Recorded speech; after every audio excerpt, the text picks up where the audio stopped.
이번 북한의 무력 시위는 불만이 커진 군부의 사기 진작 차원에서 이루어졌을 가능성이 커 보입니다. 미국 역시 여론을 살피면서 대응하는 모양새인데요. 이런 각자의 입장차로 인해서 한반도가 다시 위기로 빠져드는 건 아닌지 우려가 커지고 있습니다. 이승윤 기자입니다.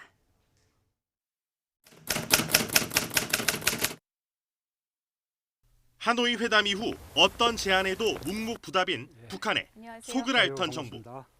북한의 이딴 무력 시위로 검토 중이던 식량 지원도 순탄치 않게 되자 불만이 있으면 만나서 얘기하라며 달래는 분위기입니다. 섣불리 도발로 규정하지 않고 신중한 태도를 유지하는 것도 위기를 기회 삼아 대화를 재개하겠다는 목적이 커 보입니다. 북한도 불만이 있다면 대화의 장에서 그 불만을 명확하게 그렇게 밝히는 것이 바람직하다고 생각합니다. 지금부터 북한에게 적극적으로 이렇게 회담을 제안하고 또 대화로 이끌어낼 그런 계획입니다.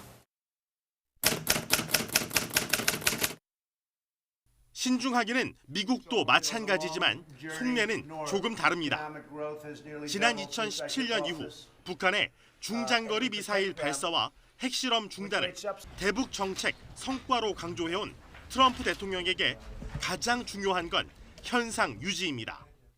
지난 4일 첫 발사 직후에는 중장거리 미사일이 아니라는 입장만 내놨지만 두 번째 발사는 심각한 상황으로 평가했습니다.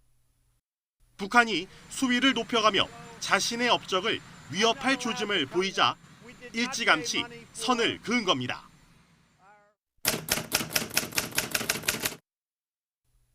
하노이 회담 이후 불편한 심기를 노골적으로 드러내면서도 연말까지 시간을 벌어둔 북한. 하필 식량 지원 논의를 앞둔 지금 시점에 미국의 태도 변화를 압박하려 무력 시위를 감행했다고 보기에는 무리가 있습니다. 그보다는 비핵화 노선 이후에도 뚜렷한 성과가 없는 상황에서 한미연합훈련이 이어지자 팽배해져가는 북한 군부의 불만을 잠재우기 위한 목적이 더 크다는 분석입니다.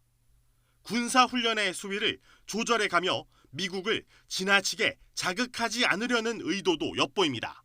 그 어떤 불의의 사태에도 주동적으로 대처할 수 있도록 만단의 전투동원 태세를 갖추고 있어야 한다고 강조하셨습니다.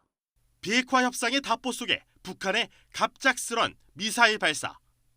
해법에 대한 각자의 입장차가 겹치면서 다시 위기를 맞는 건 아닌지 우려가 커지고 있습니다. YTN 이승윤입니다.